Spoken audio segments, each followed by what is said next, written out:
They shoved a woman to the ground, tied her hands and mocked her in front of hundreds of soldiers. What now?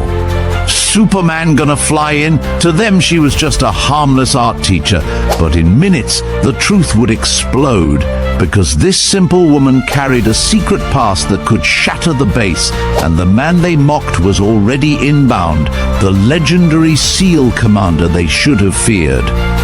Why was she really there? What betrayal ran so deep it reached back to Kandahar? And how did one quiet woman turn humiliation into one of the most shocking reveals ever seen under the American flag?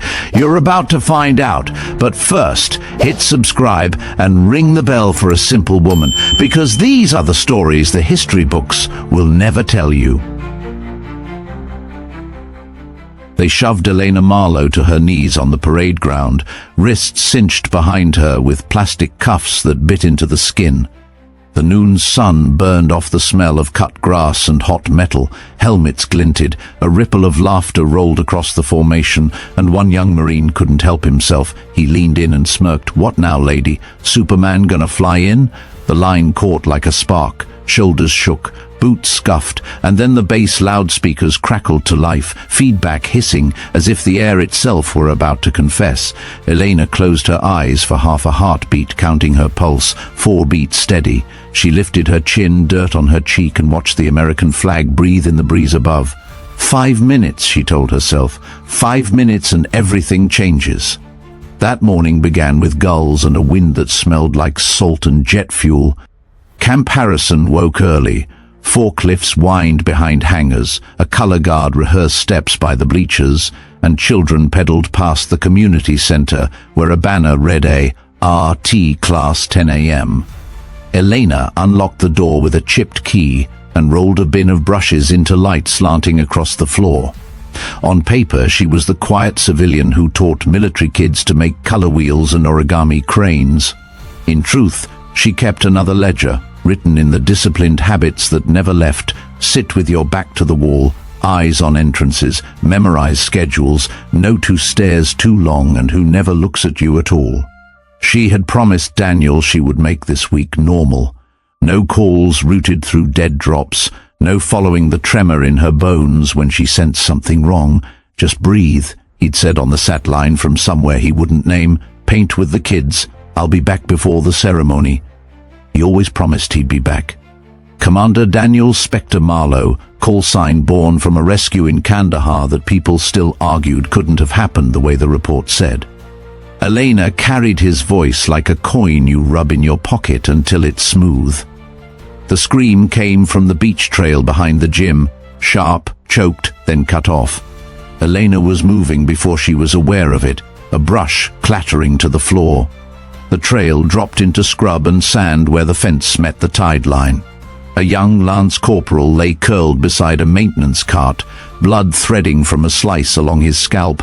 2 men in maintenance coveralls stood over him, one working a phone with a gloved thumb, the other lifting the corporal's wrist to check his watch as if time was a disease they could measure.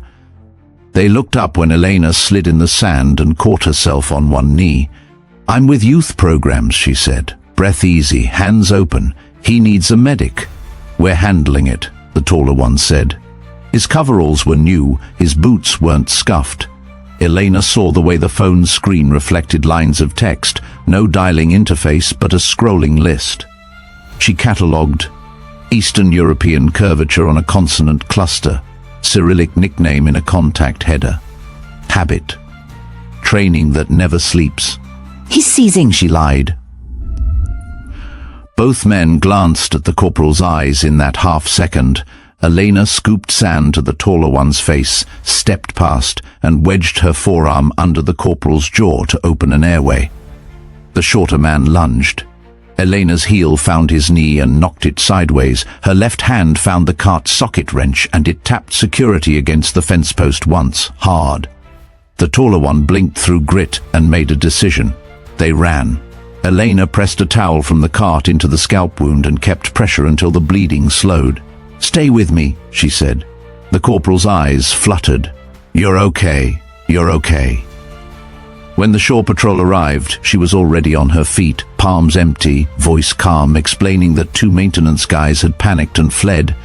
She didn't mention the Cyrillic, not yet. She watched the Navy policeman's pupils when she said maintenance cart. He looked toward Hangar 4, not supply. Elena filed it. By 10, children were painting sunbursts on newsprint. A girl held up a purple hand and laughed. Elena smiled and dipped a brush in clean water. Across the room, the new president of the Officers' Spouses Association drifted in on soft heels and a fog of gardenia perfume. Isabella Kane had the practiced warmth of a diplomat and the eyes of a customs agent. "We're so grateful for what you do," Isabella said, touching a still wet canvas. "You keep their minds off deployments." She tilted her head. "You look like you've had an exciting morning." "Spilled coffee," Elena said. "Of course." Isabella's smile widened without touching her eyes. "You know, we lost a wonderful arts coordinator last year. She was versatile, spoke languages, knew how to read a room." She leaned closer, so only Elena could hear. "Some people are just born to notice things, don't you think, Nightingale?" Elena didn't blink. The nickname was a wire pulled taut across 3 continents and 10 years. She let silence soak the room like sunlight, then turned back to the girl with the purple hand and said, "Try a little yellow to make it warmer." When she looked up, Isabella had already floated to the door, murmuring to a volunteer about seating for the afternoon ceremony. Colonel Victor Kane arrived at the community center as the children were hanging their work on butcher's twine. He was tall in a way that made other tall men stand straighter. The knife crease in his trousers could have cut paper. He had a voice built for briefings where decisions were already made. "Ms. Marlowe," he said, smiling with exactly 3 teeth showing. "I hear you played Good Samaritan this morning. Heroic. Bandages and a towel," she said. "Anyone would have. Not everyone thinks that fast." He glanced at the hallway clock, then at the door. The secretary's team arrived early. "We're tightening protocols. If you see anyone near the parade ground who doesn't belong, alert my office." He handed her a card with a number that went nowhere and a title that meant everything: Base Security. His thumb brushed hers as he passed the card. He registered the steadiness of her hand. She registered that he wanted to register it. Both filed it away.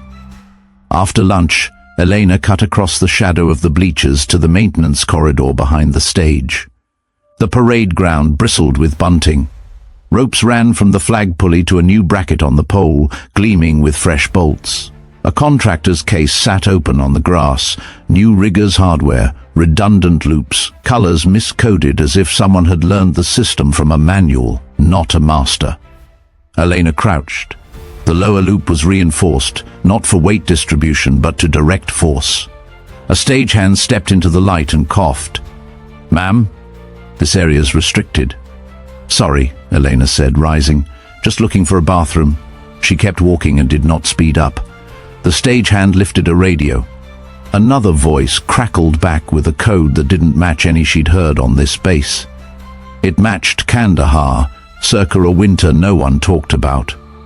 She called Sergeant Major Ray Donovan from a public phone outside the commissary, the kind nobody used anymore unless they wanted to be invisible.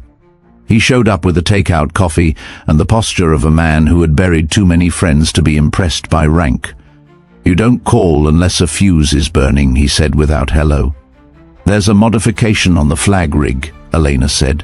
"Wrong casing, wrong color code. Looks like a drop system, not show hardware. Accident, maybe, and Russian chatter on a phone in a maintenance uniform this morning that doesn't belong to maintenance." His eyes ticked once. "You sure?" "I'm sure." He took a slow sip, thinking. "You want me to elevate this? It goes to Kane." "It can't go to Kane. That's a heavy sentence," Donovan said quietly. "He's already steering comms through a back channel. He gave me a dead number that points to a ghost desk. Isabella called me Nightingale." Donovan's jaw didn't move, but the muscle near his ear did. He looked at the flag. He looked at Elena. Finally, he nodded. "Ramirez owes me a favor. She's in logistics. If there's backdoor hardware on that pole, she'll find the purchase order. Keep your head down until I call." Elena taught the last class of the day as if brushstrokes could anchor the world. Children laughed, and paper airplanes glided between easels, and a boy with freckles asked if superheroes were real.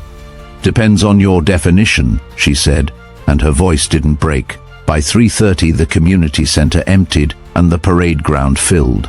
Brass polished, medals lined up on velvet, the secretary's motorcade pulled into a secure lane with the hush of money and consequence.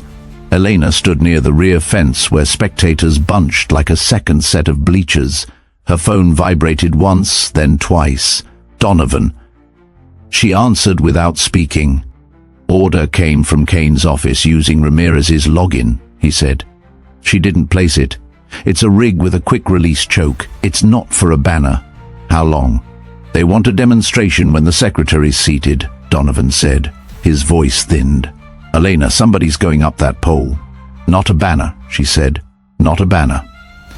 A hand closed around Elena's elbow and squeezed until pain sparked up her arm. Two MPs in dress uniform stood tight against her, faces blanked into protocol. Ms. Marlowe, the taller one, said, "We're going to need you to come with us." "For what?" she asked softly. "For questioning," he said. "Base security wants to clarify some things. Colonel Kane is waiting." They walked her through the press of bodies and onto the field.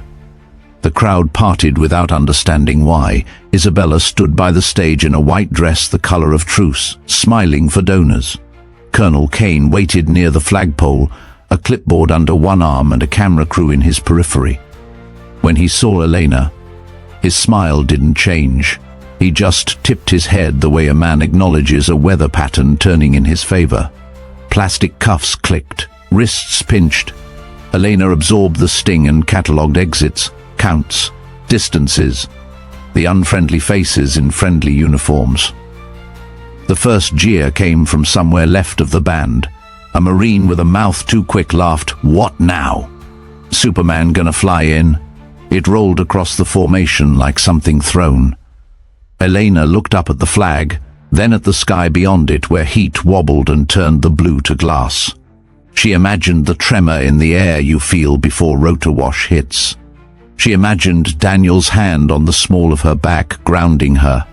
She breathed. 4 beats steady. 5 minutes, she told herself. 5 minutes and everything changes. Admiral Thomas Huxley was a man whose shoulders carried 4 decades of salt and war, but his handshake was still warm when Elena met him outside the reviewing stand. He had once commanded carrier groups in the Pacific. Now he served as a senior advisor. A quiet voice meant to reassure Washington that bases like Camp Harrison were steady. He leaned closer than protocol allowed, lowering his voice so aides couldn't hear.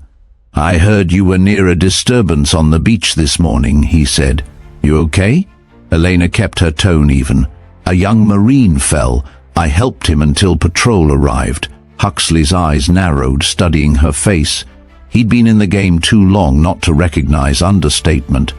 "Funny thing," he said. "The corporal's statement vanished from the logbook before I could review it. Base security claims clerical error."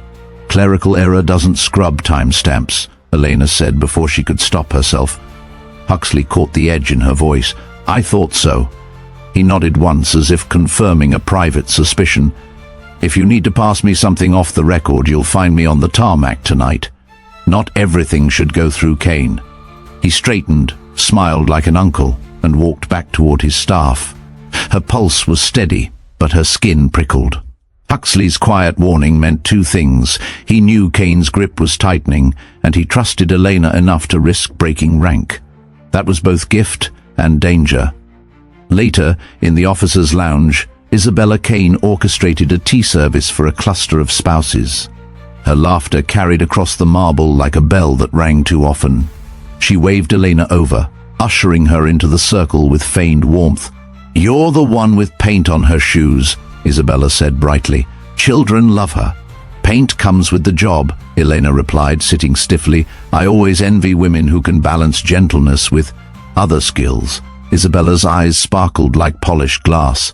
"I tried to play piano once, failed terribly. My husband says I'm better with ledgers than with music." She tilted her head, voice softening so the others couldn't hear. "But I do recognize rhythm. You walk like someone who counts beats in her head. Tell me, how does Nightingale keep her song so quiet?" Elena sipped tea to cover the moment, let the silence do the work. If Isabella expected a flinch, she would starve her of it. Finally she said, "Rhythm's important for children too, helps them learn faster." Isabella smiled, but her pupils betrayed satisfaction. She had landed her hook, and she knew Elena knew. The women around them chattered about raffle baskets, oblivious to the knife edge beneath the table. That night, Elena walked a perimeter road to bleed off adrenaline. Floodlights hummed overhead, and in the shadows she spotted Colonel Kane with 2 aides. He held a tablet, scrolling, pointing at sections of the base map. The aide scribbled notes. Kane's posture was relaxed, but his eyes scanned the dark like a wolf. He looked up, caught Elena's silhouette, and didn't look away. For a long moment, predator and witness regarded each other across the gravel. Then Kane smiled and gestured her over. "Evening stroll?" His voice was velvet, masking steel. "Clears the mind. Mine too. Helps me think about weak points. A base is like a body. You keep it healthy by checking pulse and pressure. I hear you're thorough as well." He swiped the tablet, turned it toward her. An image flashed, surveillance stills from the beach trail, her figure bent over the injured Marine, her face clear, her hand pressing a towel to the wound. "Good Samaritan," she said evenly, "or good observer." Kane's eyes glittered. "You saw something, I can tell. I'll find out what. That's my duty." He dismissed the aides and stepped closer, lowering his voice. "Do you know what keeps men loyal, Miss Marlowe? Not fear, not paychecks, certainty. They need to know who's in charge. If they sense a fracture, discipline collapses. That's why I can't tolerate variables." His gaze raked her like a searchlight. "You feel like a variable?" Elena held his stare. "I teach children to paint flags. That's hardly subversion." Kane tucked the tablet under his arm, lips curling into a smile that wasn't a smile. "Perhaps you're right, but if I find a crack in my foundation, I fix it before it spreads. Enjoy your walk." He left her under the humming lights, and only then did she release her breath. The game had shifted. Kane wasn't just suspicious, he was circling her like prey. Back in her quarters, Elena received a coded message through a secure line she had never intended to use again. A simple phrase blinked on the cracked display: "Flag event compromised. Asset at risk." It wasn't signed, but the phrasing belonged to Ramirez. Somehow, logistics had confirmed what Elena suspected. The modifications on the flag rig weren't ceremonial at all. They were weaponized theater. And if Kane suspected she was the one piecing it together, the noose was already tightening. She turned off the light, sat in the dark, and replayed Isabella's whisper. Nightingale. A name buried in missions Daniel never spoke of, operations sealed in Pentagon vaults. For Isabella to know it, intelligence had leaked through channels Elena thought dead. That meant this wasn't just Kane's ambition, it was larger, it was coordinated. She stared at the ceiling, every nerve alive. The children's paintings still smelled faintly of turpentine in her bag, sunbursts and purple hands pressed into paper. Tomorrow they would expect her to smile again, and tomorrow the rope waiting on that flagpole would decide who lived and who died. 5 minutes, she thought, always 5 minutes from the moment when everything changes. The air on base shifted the next morning. Marines drilled on the parade ground with sharper edges, MPs lingered longer at checkpoints, and everywhere Elena walked she felt the weight of unseen eyes. She carried her satchel of brushes and paper like armor, but inside her chest the drumbeat of suspicion grew louder. By noon she slipped through the supply corridor near Hangar 4. The buzz of machinery covered her footsteps as she pressed into shadow. Across the tarmac, Colonel Victor Kane stood with 2 men who did not belong. Their uniforms were immaculate, but their posture wrong, shoulders hunched not squared, boots too new. One of them passed Kane a folder, the other lit a cigarette and spoke in a language Elena didn't need to hear fully to recognize. Russian consonants cracked the air like dry bones. Kane nodded, pointed toward the main comms hub, then closed the folder and handed it back. Elena's phone rose casually from her bag, lens peeking between two straps. One click, another. She captured Kane's profile, the folder, the unfamiliar faces. A third frame caught the cigarette hand frozen mid-gesture, smoke curling like a signature. She slipped the phone away before breath could fog the lens. The Russians melted back into a van with maintenance decals that were too clean to be real. Kane walked alone toward headquarters, his gait measured, as if daring anyone to accuse him of what she had just seen. Elena pressed herself against cold steel, heart steady, mind racing. Proof lived now in her phone, but possession of proof meant she was already marked. That afternoon, Isabella Kane appeared at the community center again, her gardenia perfume slicing through the smell of paint. The children were tracing flags with crayons. Isabella crouched beside a boy, guiding his hand in a gesture too tender to be real. Then she straightened, eyes locking on Elena. "Beautiful work," Isabella said, lifting a drawing. "So precise. Reminds me of Kandahar, actually." She let the word hang, a deliberate fracture in the air. "Funny how places leave their mark on us. You must know that better than anyone, Nightingale." The room tilted. The children laughed, oblivious, but the name stabbed through Elena like a shard of glass. She forced her lips into a smile. "I'm afraid you're mistaken. Nightingales sing. I only paint." Isabella's grin widened, shark bright. "Oh, but they sing in the dark, don't they? That's when you notice them." She set the boy's drawing down and brushed past Elena, whispering as she went, "Kane is watching. He knows what you are." Elena's knuckles whitened around the edge of the table, but she did not move. The children deserved calm. She would not give Isabella the satisfaction of a crack. When the last child left, she locked the door, her hands trembling only after the latch clicked. She pulled her phone, swiped through the photos and exhaled. Evidence existed, but where could she send it? Not through Kane's channels, not through the base net. Ramirez, only Ramirez at dusk. Elena found Lieutenant Commander Sofia Ramirez in the logistics office, a clutter of crates and manifests stacked high around her desk. Ramirez's eyes narrowed when Elena slid the phone across the table. "You're supposed to be an art teacher," Ramirez said. "I am," Elena answered. "And you're supposed to be just logistics. But you know better. Look at the folder, look at the van." "Tell me I imagined it." Ramirez scrolled, her jaw tightening. "That's not supply, and those decals, hell, they're not even from this region. If Kane's coordinating with foreign agents..." She trailed off, biting the inside of her cheek. "Why bring this to me?" "Because you lost your husband in Kandahar," Elena said quietly. "You've seen what betrayal inside the wire looks like, and you know the chain of command isn't safe. Not anymore." Ramirez's eyes flashed, grief and fury braided together. She closed the phone, slid it back. "If you're wrong, you'll burn both of us. If you're right, we're already standing on dry powder." "Then we move carefully," Elena said. Ramirez hesitated, then nodded once. "I'll dig. I still have clearance on procurement files. If Kane requisitioned anything off record, it'll leave a ghost trail."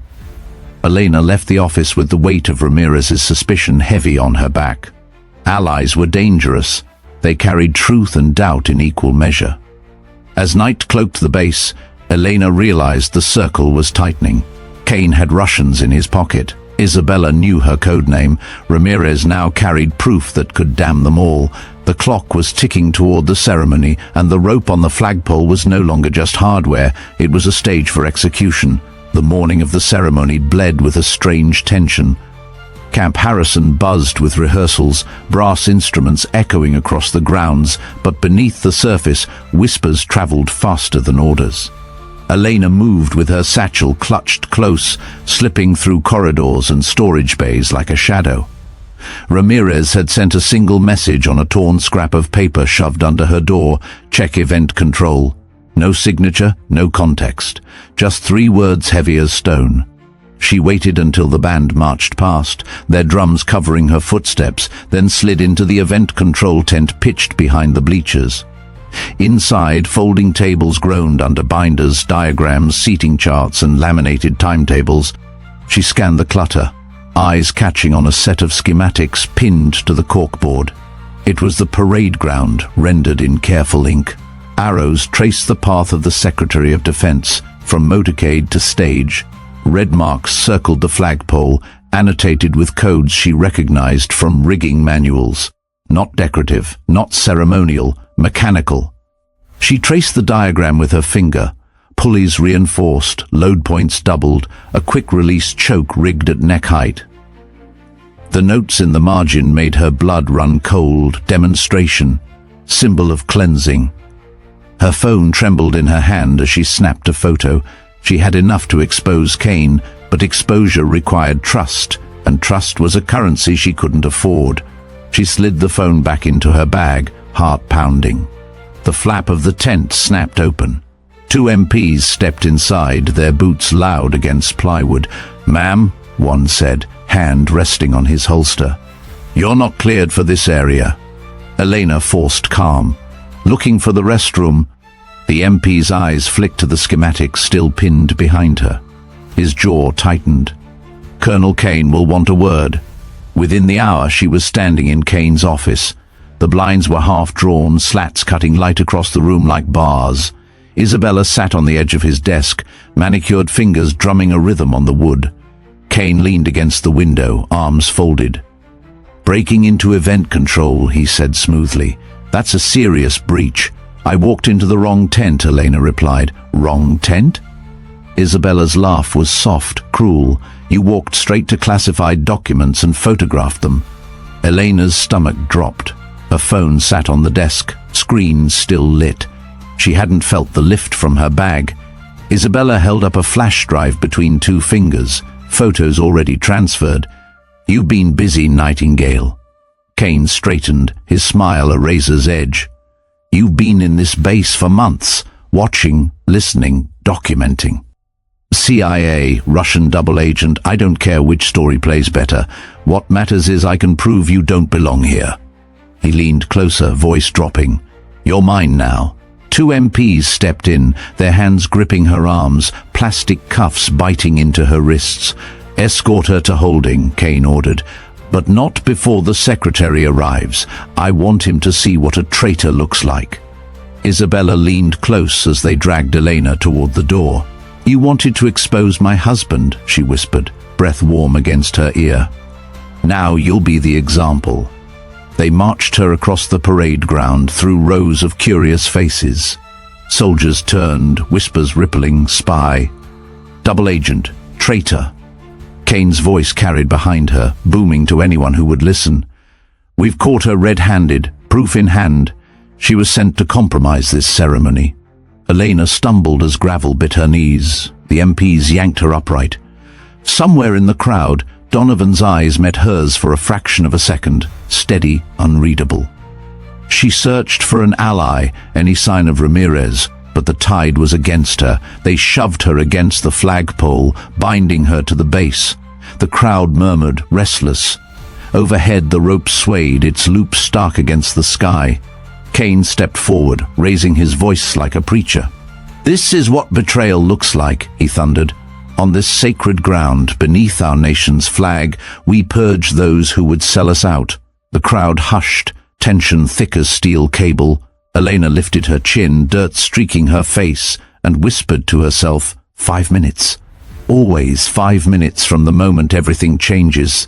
The cuffs cut deeper with every shift of her shoulders. Elena stood bound at the base of the flagpole, sunlight glaring in her eyes. Around her, rows of soldiers shuffled, some smirking, some whispering, all watching as though this was theater staged for their amusement. Kane had orchestrated it perfectly.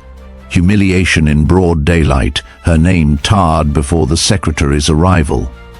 Isabella stepped forward in her white dress, immaculate against the dust, her voice projecting with polished grace. "This woman," she said, gesturing toward Elena, "is not who she claims to be. She has operated under false pretenses, spying, infiltrating, sabotaging, a liar hiding behind paintbrushes and children." She let the words linger, feeding the crowd's curiosity until it swelled into muttering. "She's a fraud," one Marine muttered. Should have seen it, another added. The sneers cut deeper than the cuffs.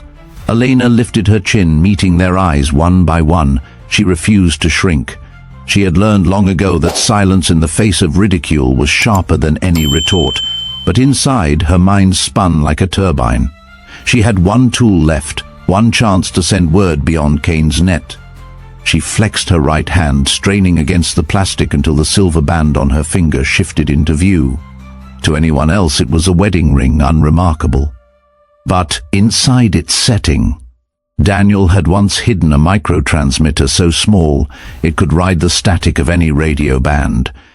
All she had to do was tap a sequence. 3 short, 3 long, 3 short.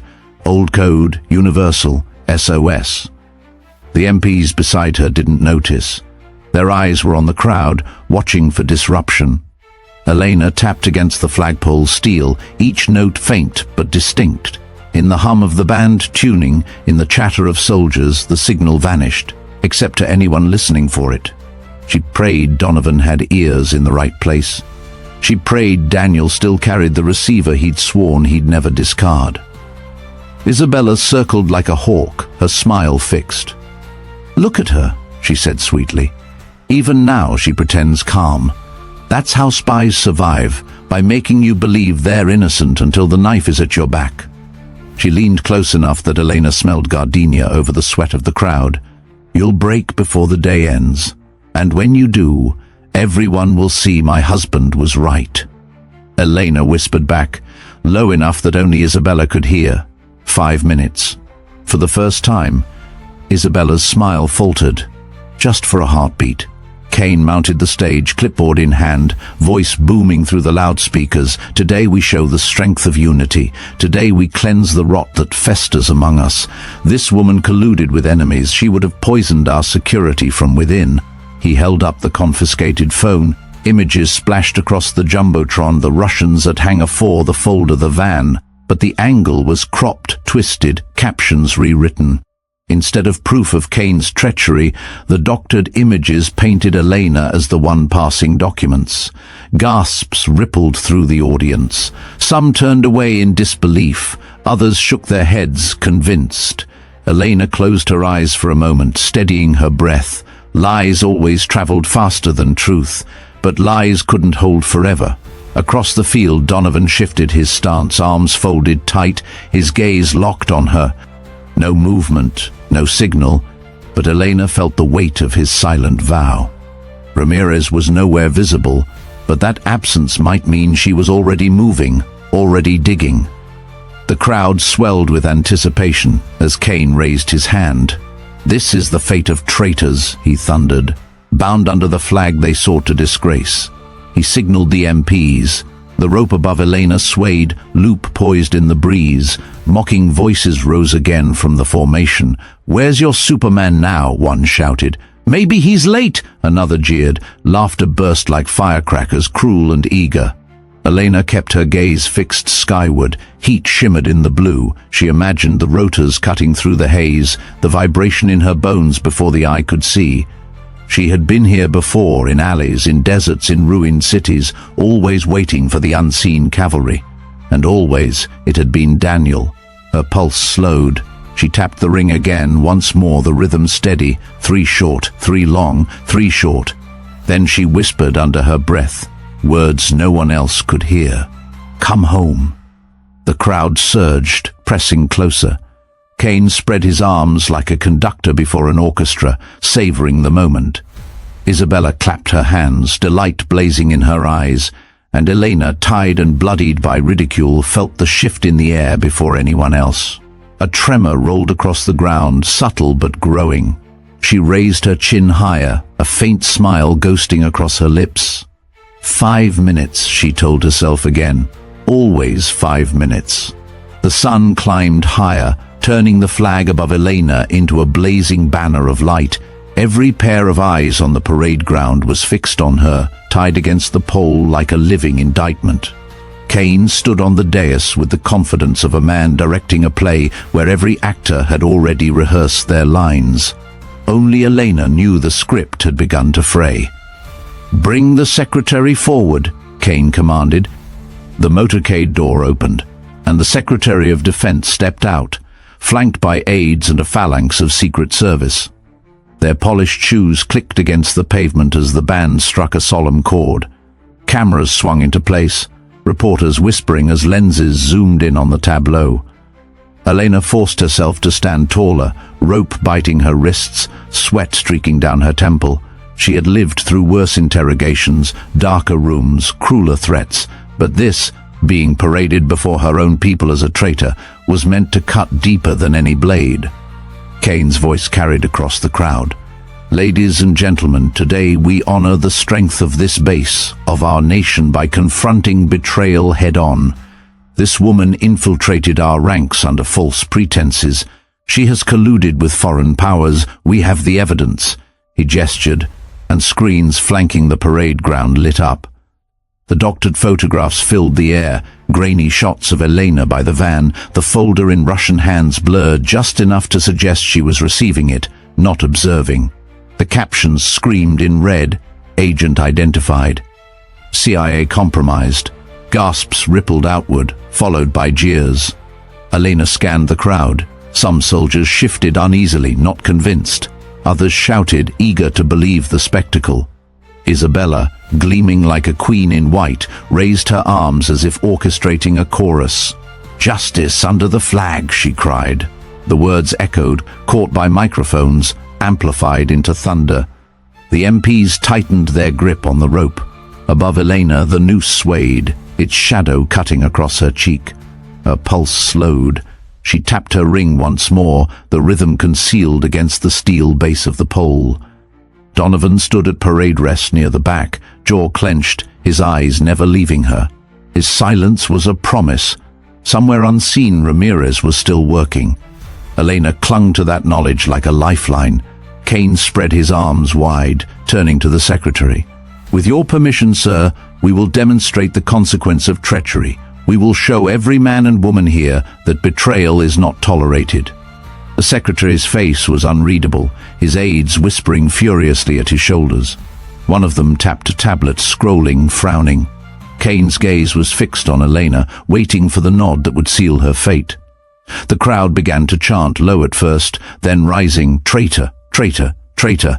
Boots stomped in rhythm, cameras rolled, the spectacle was complete. Elena inhaled through her nose, held it, and let her voice carry, not loud, not panicked, but steady enough to cut through the noise.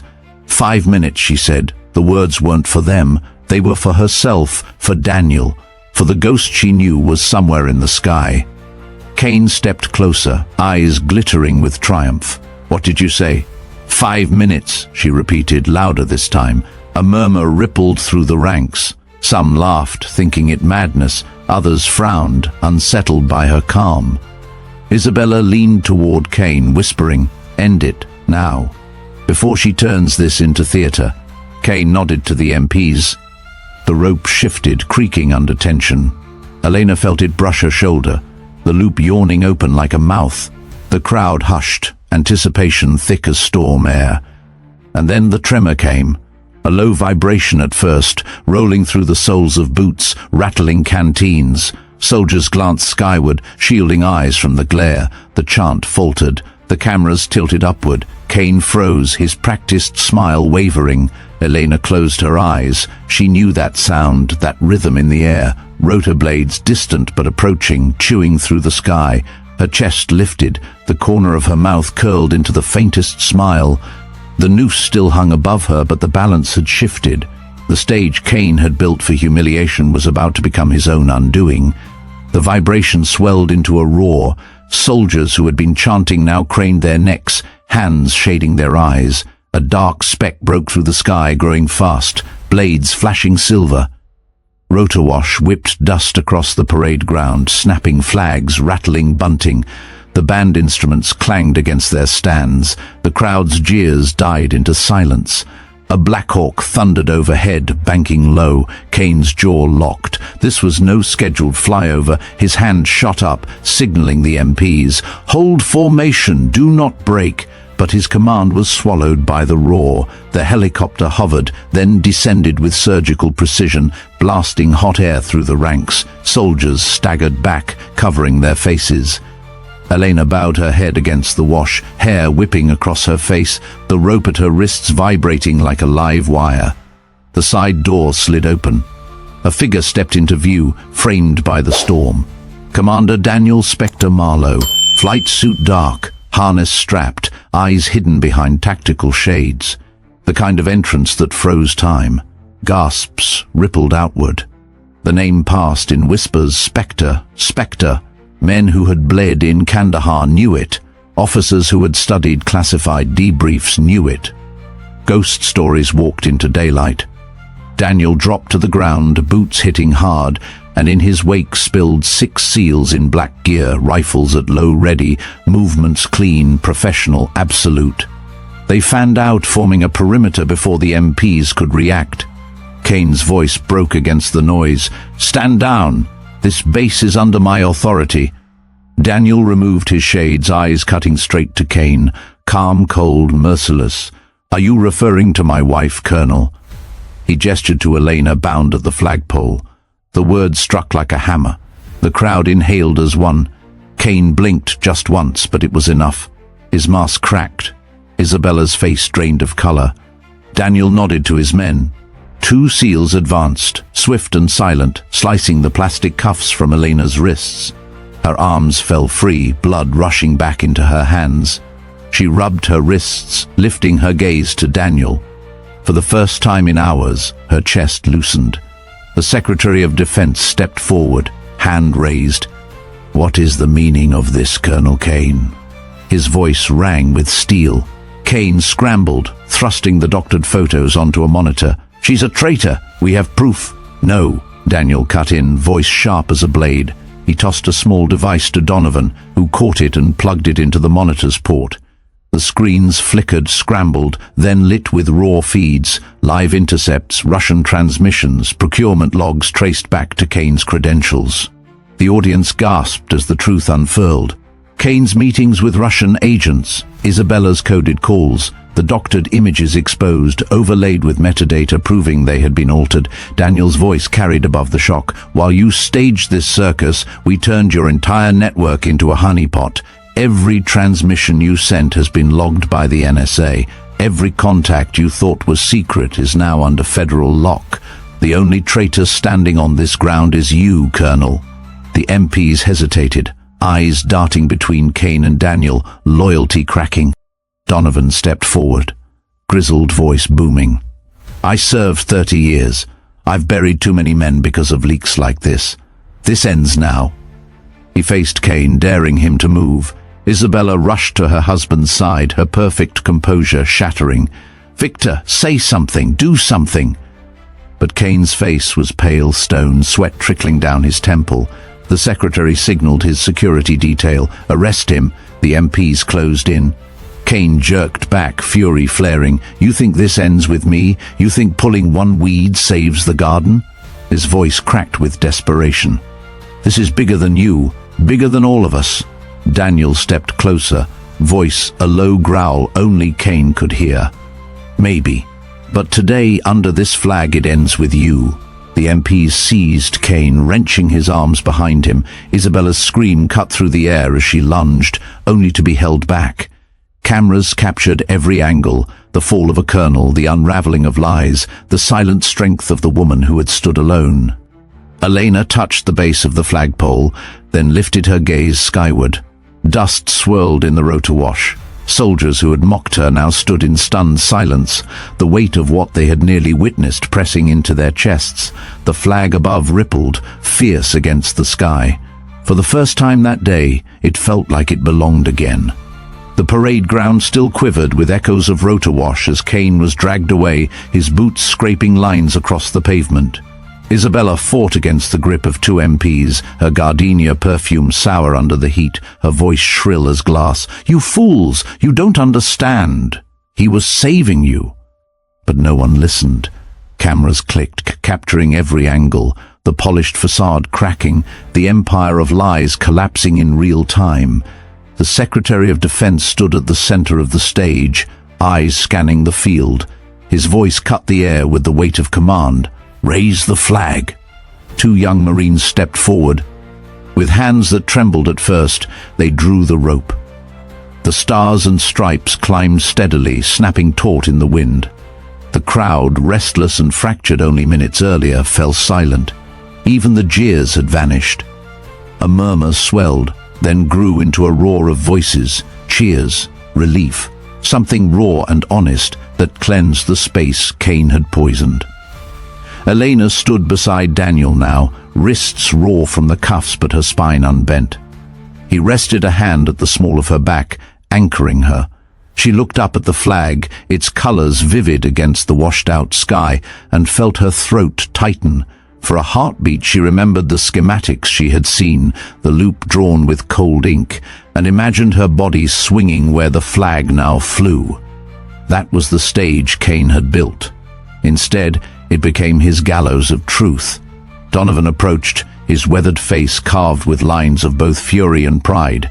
"Knew you weren't just an art teacher," he muttered. "But hell, you stood taller than most men I've served with." He extended a hand, and Elena took it, her grip firm. From the back of the crowd, Ramirez emerged, sweat streaking her temples, a folder clutched against her chest. She pushed past the wall of soldiers, stopping just before Daniel and Elena. Her eyes shone with something between triumph and grief. "Procurement trail is locked," she reported, "every purchase tied to Cain's clearance. He was setting you up from the start." She glanced at Elena. "I should have doubted you. Instead, I almost believed him." Elena shook her head gently. "Belief is a luxury when the truth is buried this deep. You trusted your instincts. That's why we're standing here." The secretary moved closer, his gaze sharp but softened by respect. "Mrs. Marlowe," he said, lowering his voice, "you've just saved this base and my life." He gestured to Daniel. "And Commander, I assume you'll file a report, a very careful one." Daniel's lips quirked. "Of course, sir. Carefully worded, heavily redacted, the kind nobody believes until it's too late." A ripple of uneasy laughter moved through the aides. As the crowd dispersed under strict orders, Elena felt the pull of exhaustion like gravity. The adrenaline that had kept her upright drained, leaving her legs weak. Daniel caught her elbow before she could stumble. "Easy," he murmured. "It's over." "Not over," she corrected softly, "just contained." That evening, long after the parade ground cleared, Elena sat on the edge of her cot in the dim light of her quarters. Daniel leaned against the doorframe, arms folded, eyes on her with the patience of a man who had learned not to press too soon. She opened the drawer of her nightstand and pulled out a battered envelope. The paper was creased, its edges worn. It was the last letter from her father, written years before, in a hand steady but fading. "The victories you'll never see in headlines are the ones that matter most. If you stand, even when no one else does, you've already changed the outcome." She read the words aloud, voice trembling, then folded the letter back carefully. "He always said 5 minutes could turn the world," she whispered. Daniel crossed the room, kneeling so his eyes met hers. "And you turned it today." She touched his cheek, rough with stubble, her eyes burning with unshed tears. "No, we did. You came back." He kissed her forehead, holding there a moment. "I'll always come back." Outside, the base slept under a sky now clear of smoke and lies. The flag still rippled over the parade ground, its fabric alive in the night wind. Soldiers who had mocked her now carried a different memory. A woman bound and humiliated who refused to break, who whispered 5 minutes until salvation came from the sky. History would never record it. Reports would vanish into classified vaults. But the men and women who witnessed it would carry the truth, that sometimes it takes a simple woman, standing alone beneath a flag, to unmask betrayal and remind a base, a nation, what loyalty really means. And for Elena Marlowe, that was enough. When soldiers mocked a woman and tied her beneath the flag, they thought the story was over. But 5 minutes later, the sky split open, and the truth rewrote itself in front of an entire base. This wasn't just about Elena Marlowe, it was about what happens when one simple woman refuses to bend, when loyalty, love, and courage collide against betrayal. Now here's the real question. If you had been standing in that crowd, would you have believed Cain's lies, or would you have had the guts to see the truth in her eyes? Drop your answer in the comments below. I want to know what you would have done. And if this story gave you chills, hit that subscribe button and ring the bell right now, because the stories you'll never find in history books, the ones that make you stop and whisper, "No way that really happened," are the ones we tell here every week on A Simple Woman. The next chapter is already waiting, and trust me, you won't want to miss it.